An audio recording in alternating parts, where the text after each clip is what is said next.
I'm Meredith Kopit-Levian, and I'm the Executive Vice President and Chief Revenue Officer of the New York Times. It's a delight to be here. While women have come a long way since entering the workforce, there's still what I would call a troubling pattern of women dropping out or getting stuck before making it to senior management.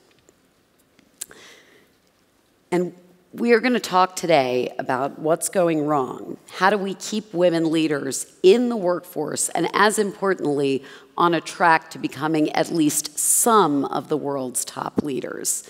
And of course, I have a group of 4 extraordinary leaders in their own right here with us today to talk about this. So I'd like to welcome Sharon Doherty, Hala Thomas-Dottier, Dr. Maggie Aderin-Pocock, and the amazing Tessa Ross.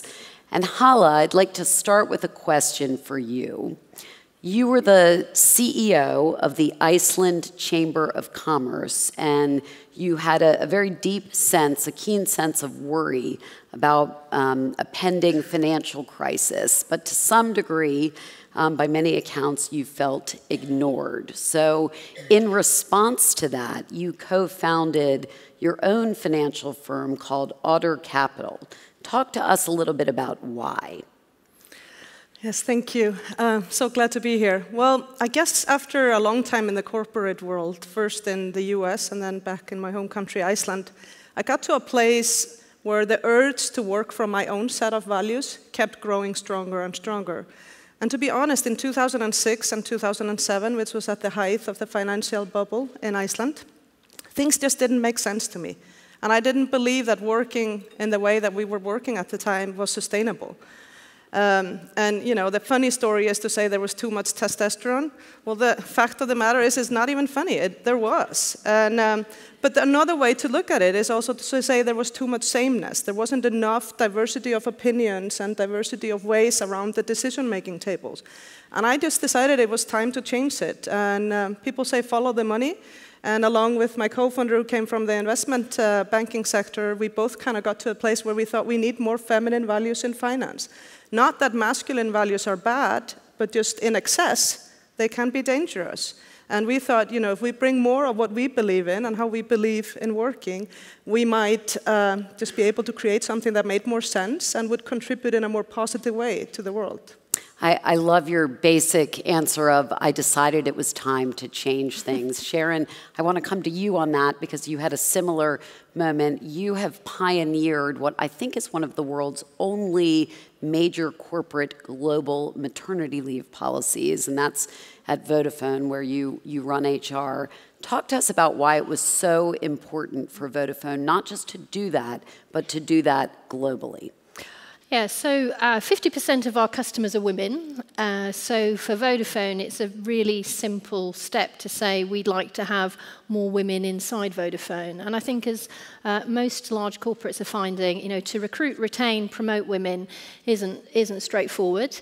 And the reality is most of the women in the audience here will either be mothers or thinking about being mothers. So for us as a large company, we really needed to think about what could we do to try and ensure that women, when they come back from maternity in particular, feel that they've had enough time off, they come back and they transition back into the workplace well, which is why we said, okay, we're in 30 countries around the world. Some of those countries are fantastic. We're in the UK, nearly 6 months full pay maternity. But if you go to India, Africa, in fact, even to the US, you know, what you'll find is it's somewhere between 8 or 12 weeks paid maternity, which isn't a lot. And you'll also find that women are coming back into the workplace and then leaving. So we said, okay, for 6 months, you come back, you will work 30 hours, and you'll be paid full time. So that was our way of saying, okay, how can we send a message to women that we're a destination for you, and then how can we help them with some of the practical things, which maternity is, of course, a big one of those. And just so everybody understands, talk about the specifics of the policy. What was the kind of material change in timing? Yeah, so it was, so across our footprint, we had everything from 8 weeks to 6 months. And so we had a look across the world and we said, you know, what do we think is a right, good policy? We actually, the UN said across their footprint, 16 weeks. They're the only other organisation that have done that. So we thought that was a good standard.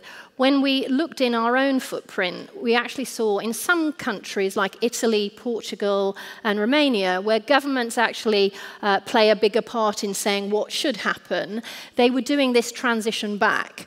So that gave us an idea that I was then fortunate enough to be able to take through my HR department. My CEO in a minute, yeah, Vittoria Caleo is probably one of the most supportive CEOs in the FTSE, which is fantastically important, and then we were able to launch it. And I think what was fantastic for us, we did something that was good for about 1,000 of our women a year.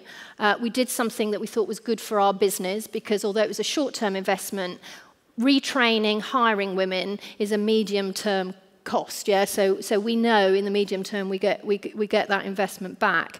But we launched, and what was amazing was over 250 million men and women across the world engaged with us. Now, that is the biggest external communication campaign Vodafone has ever done in its history, bigger than when we sold our shares in Verizon, yeah? And if our CEO was here, he would say, you know, I did the biggest M&A deal, one of the biggest ones in the world, and I launched a global maternity policy. And what actually did people notice more? Yeah, and actually he would be very proud of that. I love the notion that to some degree it was so big because it's a numbers game, it's a scale game. Tessa, I want to go to you on that. You've had this extraordinary career in film and television, in the theater, and one of the areas where it is so clear that there are a woefully insufficient number of women leaders is in directing, in both film and TV. So talk about why that's the case. Well, you warned me you were going to ask me this question, and I said I needed 43 hours. So I hope that's okay with everybody. The clock has a little less. Because this is a very long, complex problem. I mean, I think if you take film very specifically, there's the cultural heart, and then there's the economic heart. So culturally, I was very, very lucky to work in an organisation that was a public service organisation where actually quality could be looked after and protected above all else. Difference was the thing that marked out British film. We weren't in a derivative game. We weren't making, for the most part, numbers 1, 2, 3, 4, 5 of a franchise. We were making individual authored films. So how wonderful when difference is the point to be able to say, well, difference includes women, difference includes colour, difference includes the world, difference includes all of us. So the point was to look for different storytellers, and so women naturally, because if you look at the world of film, and the statistics are pretty horrifying, for the most part, the most successful films are made by men. I think probably about 72% or something horrible in terms of the top grossing films, for the most part because they're backed by big marketing studios. So the other part of the conversation is money, and money cannot help but come into the conversation about film, because film is very expensive. And of course, money is a conservative thing in the sense that it's nervous of risking money. So you're constantly looking for ways of proving that this is a way of making money. And what's been brilliant about the British film industry is it's proved that the odd film, the film that is quirky and other, is the film that weirdly has come out, Slumdog Millionaire, or I'm just thinking of the ones that nobody wanted to make. Sarah Gavron is a very good example, Suffragette, a film that took her a long time to get going. But the money is preventative, and the money is preventative because films are valued by ones that have made money like them before. So a derivative market that I expect has some similarities to the world of finance, where you're looking at patterns and saying, so that actor in that film, directed by that director, has before made money, therefore this one like it will do the same. And our argument, or my argument, would be it's the surprise that is always the great. That means you can fall flat on your face as well. So you have to protect women from great risk, but you also have to back them, because that's probably where the great work will come. Well said. And I want to turn to one other domain, which is science. Maggie, give us your sentiment on why so few women kind of broadly in science, technology, engineering, and math, and then also within that on a path to leadership. In science, we often talk about the leaky pipeline. Yeah. And the challenge is getting women in the first place. And there are lots of stumbling blocks. When we were describing it the other day as a minefield. Because some girls, if you look at the statistics, it's quite interesting. Because you take STEM in general, science, technology, engineering, and maths. You look at medicine, it's about 69% women to sort of 30% men going into medicine at the moment. To me, that's so important. Because 150 years ago, how many women were doing medicine? And so you can turn it around. It can be changed. And so that's a really positive story. But then as you go down through the numbers, it gets a little less positive. If you look at the physical sciences, for instance, now you've got sort of 30% women, 70% men. And by the time you get to engineering, it's sort of 10% women, 90% men. Now, one of the challenges is, I think, to me, it's a PR problem.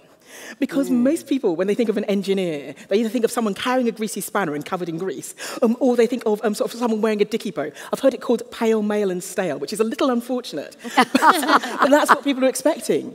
And if those are the role models that many women see, or many girls see, they say, well, that's not for me. I don't fit that stereotypical image. I need to do something else. So that's one problem, and it's an internal problem, but it's an internal problem that we have to break. And to break that, we need more role models. So great, we get the role models, we get more girls going into that pipeline. But then one of the challenges of science is science can be incredibly competitive. If you're looking at stem cell research, a wonderful area of research called synthetic biology, where people are taking artificial DNA, putting it into cells and creating products, things like insulin, amazing bits of science, but it's moving incredibly quickly. If you take a career break to have a baby or whatever, no matter how supportive your group is, if you're not reading up on those papers and keeping up with the latest information, suddenly your career is at a penalty. And so, and also, I think to a certain extent, still at the top, we still have the old boy network.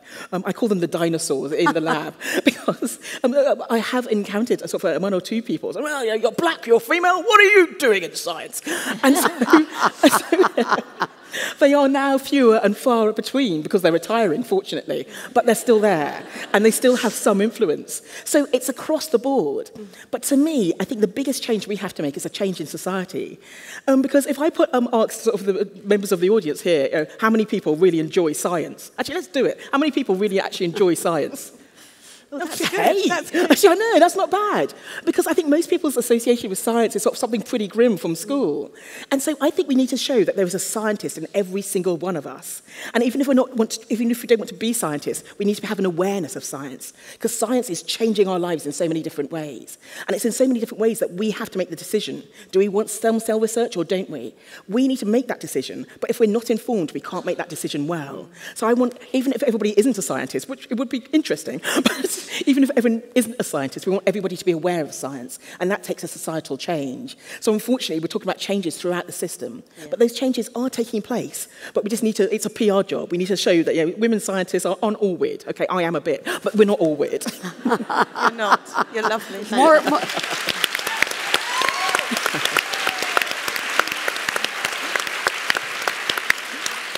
I wasn't going to say weird. I was going to say optimist, an extreme optimist, and I love that. And the optimism sort of takes me back to Hala. You and a number of other women CEOs in Iceland are a part of a new Michael Moore movie that's coming out called Where to Invade Next. So I want to, you can guess where. I want to take just a quick moment and let a clip from that film. Oh, wow. That is so hopeful. And what I want to ask you is, what can everyone in this room and what can the world learn on this topic from Iceland? Well, thank you for asking that. Those are friends of mine up there. And I actually do think that Iceland has something to offer the world, and that is hope, that things can change. And I think the answer to the title of this panel, does it take women leaders to make women leaders, is actually yes. And I thank my lucky star every day that I was born on the shoulders of some incredible women who came before me. So 100 years ago, they got us the right to vote. 40 years ago, women in Iceland went on strike for a day. Whether they worked at home or held professional jobs, they went on a strike. And guess what? No schools opened, no banks opened, no kids got fed. Nothing happened because nothing works when women are not at work. Nothing works. So it takes women's leadership, but also a dose of something else, disobedience. I think women are too obedient. And it took the disobedience of women in Iceland to get where we got to. So this happened 40 years ago. 5 years later, we were the first country in the world to democratically elect a female president. She was in office for 16 years, is still loved and adored, and also appears in Michael Moore's movie. And a 7-year-old boy once said to her, when she was halfway through her office, "Can a boy be a president?" So sorry. See, this is why I sometimes say women should design these equipment, these gadgets. Speaking of science, more reliable. They don't fit our clothes always. But basically, because of this, all of these disobedience and this women leadership that came before me, including women who got together in 1983 and founded an all-female political party, we, the women who followed, have been able to push boundaries and get gender quota on boards. And because you spoke about male, pale, and stale, I think, there are more, I think it's John, David, and Peter combined on boards of directors in the big organizations in the world than there are women combined. This is a scary fact. So sameness in the way we think of leadership in all spheres, directors, scientists, business people, investors, those manage money, and corporate executives, we still have unconscious bias, which is what we need to solve. But it's not going to be solved if we just become women, or I like to call them men in skirts. So disobey. Disobey. Yes, Sharon, go ahead. And then I'm going to come to Maggie. So it's hard, isn't it? In a room of women saying women have got to disobey, we're not going to disagree with that. But I'm going to add, because I think, how do we move forward? I think as women we need to, to take some personal responsibility. I think as women, when we get into senior roles, we absolutely need to put a hand down and help other women up. But I wouldn't underestimate, for the next 10 or 20 years, certainly in this country, and probably longer in many others, it's really important that those men that believe in gender equality are absolutely with us, and that will make the difference. We are part of He for She. Yeah, so this is 10 country leaders, 10 universities, 10 companies, and it's all about how do we galvanize men, most of whom are fantastic and really believe in this increasingly, because most men look at their daughters and say, I want the world to be different when you grow up. I want you to be the next president. So leveraging that, I think it's a fantastic initiative. We are really proud to be part of it. And I do think women have a big part to play, but actually I know I can see a few men out there in the audience. Thank you for coming. And we will only get gender equality if we work together. Can I build on that? Yes, let me go to Maggie on this. Yes. We're all Maggie, excited now. Yes, I know, we're fired up. Yeah. Let's take a little. She's bursting. I think one of the important things as well is we need to become more opportunistic. It's quite interesting because I do quite a bit of work for the BBC. And one of the things I do now is, because we need more role models, we train women scientists to get out there and get on TV and showing, hey, we're women scientists, we're doing amazing things. But the researchers at the BBC generally say to me that when they call up a woman, they'll say, hi, we need you to come on the Newsnight or the Today programme. Can you make it? And most women will say, oh, but it's not quite my area of expertise. And why don't you refer to my boss? And they'll deflect to someone else. And so what we're saying is, what we're doing is we're training women so that when that call comes, they'll say, yeah, when do you want me? And how soon? They're going to be out there. And that's one of the things we need to do. I think in the past, as women, we can be very reticent. And we were standing in the back and we were all saying, well, I don't know if I really see myself as a leader. And that's just what we're like. We put our bushel on the back burner. But we need to be grabbing more opportunities. And I think there are more opportunities out there. But if we don't grab them, then we're wasting them. And we need to change that. Yeah. So we're all referring to mentorship and sponsorship. Tessa, I want to ask you, how important is this really? And how important is it that women mentor other women? And are there enough of us? I think it's fundamental. I think everything that you've heard from everybody is that seeing women do it and how the range of women that can do it makes it possible for young women to think that it's possible. So everything is about the example that's set, generation to generation.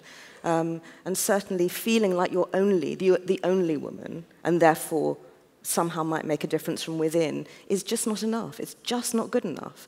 Because what you're doing is you're using all your muscles to be yourself in a world that doesn't represent you, doesn't look like you, which actually goes back to the film set where so much of the crew will be male. So what we need is all of us to look after each other, and particularly the next generation, so that our daughters and our granddaughters will feel that everything is possible and that it isn't about one woman on a game show or, 17% of women on a film set being portrayed and actually it looking like half and half. All of those very basic things changing. Can I make a point? And yeah, please go ahead. And the reality is, the research shows until you get to at least 30%, 30% plus, the benefit of having women or any minority group isn't actually realised. So it's fantastic. We've got boards with one woman, which is better than none, but we need to get to 3, 4, 5 and that balance before you actually start seeing some of the feminine and masculine behaviours working together to get really good outcomes. So on that point, Sharon, how do you make the business case to do this? I mean, there are financial implications to the things that we're saying. There are certainly financial implications to a much more generous global maternity policy. How do you do that? So I was reflecting upon this, and we love McKinsey. They do these fantastic, sort of pieces of research, and I think they've just published one saying that actually, if we had gender balance, I can't remember, 28 trillion or something more would be in the economy. So something amazing. So the numbers clearly are there. When we looked at our position, the numbers were there. But you normally need to think about things a little bit differently, and you do need to be prepared to do some investment for a medium-term return. And when we looked at the maternity policy, that was the case that I needed to make. And I was very fortunate working for Vodafone that I had an executive that was enlightened and actually worked with me and said, yeah, okay, we get that, and we're prepared to make that investment for a medium to long-term return for the business. So investment matters, executives willing to invest and play a long game matters.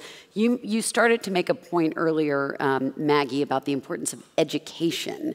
And educate us a little bit about why having women in leadership, particularly in the sciences, matters so much to the world. If you look at any subject, science especially is changing women's lives in so many different ways. I mean, something as simple as the tampon. It's a marvel of engineering, but it changes our lives. The contraceptive pill gave us independence, gave us our own fertility, control of our own fertility. Now, if you only have... Women can recognise women's problems and solve them very efficiently. If you only have 90% men in the workforce, many of those issues that are affecting women are forgotten. They're on the back burner. They're not high profile. So that's why we need more women out there. And a prime example is running water. There is a horrible statistic that says, I can't remember how many millions of work hours every day are spent by women gathering water for their families. Now, if you convert that, it's the equivalent of building 28 Empire State Buildings every day. If these women were in education, they could come up with their own engineering solutions, come up with their own pumped water. I bring it back to the Jungle Book, the cartoon by Disney. And I've got a 5-year-old daughter, so I like watching it. And singing along to the songs. But at the very end of the film, there's this beautiful song where this girl is gathering water for her family. And she says, my father is hunting, my mother is making food for the family, and my job is to gather water. And it's beautiful. It's sung so beautifully. And I keep on thinking, wouldn't you rather be building an Empire State Building? And this is what we need to do. We need to engage women, especially through education, because education is such a great leveler. Across the world, education rises the expectation of everybody. And science has the way of transforming lives. So educating women in science just seems like a no-brainer.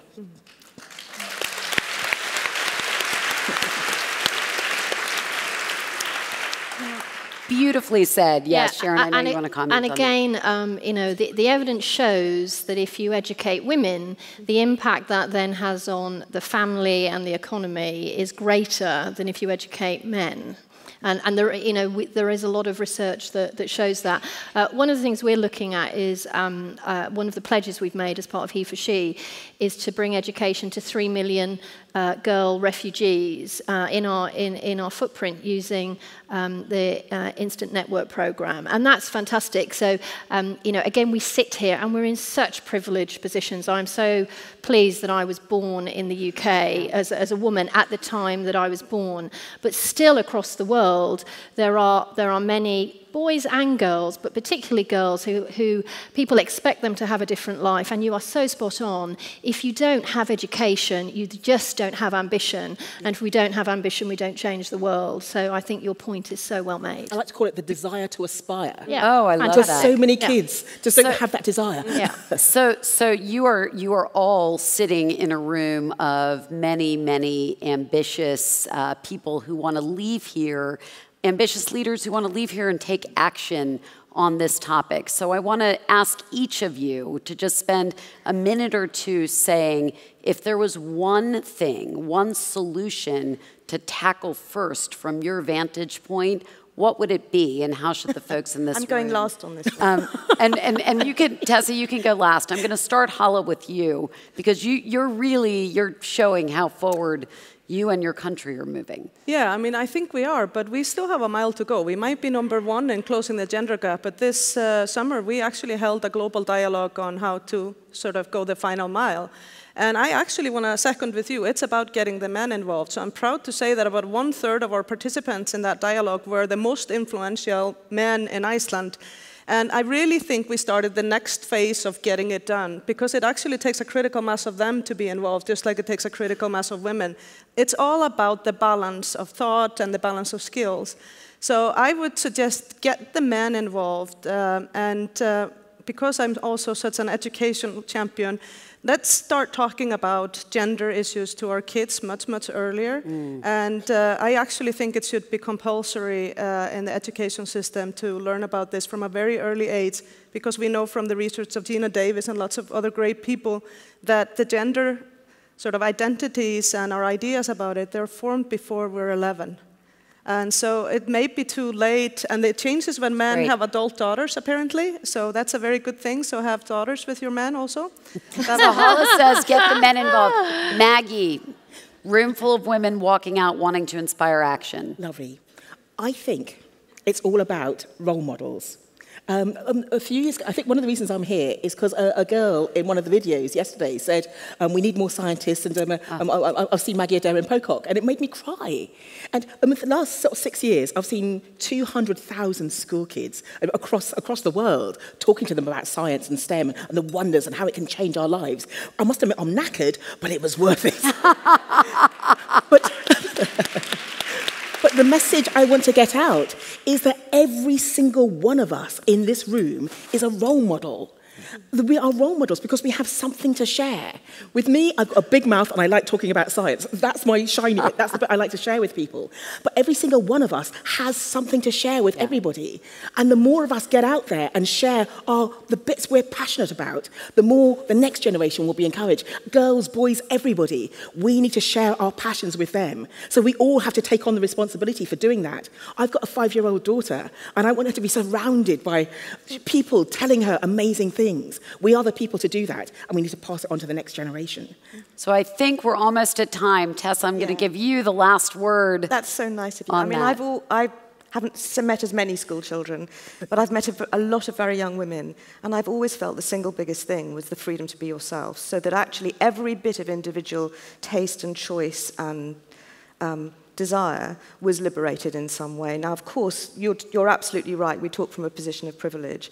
But the more we understand that the range amongst us women is huge, and the possibilities, therefore, are endless if we step forward, the more I think things will change. It's amazing. So, Tessa, be yourself. Maggie, inhabit what it means to be a role model. Hala, beautifully inspiring us to get men involved. And Sharon, I leave you with go forward bravely and in a big way, as you did with the global policy. Thank you all so much. It was a pleasure to have you here. And thank you for joining us.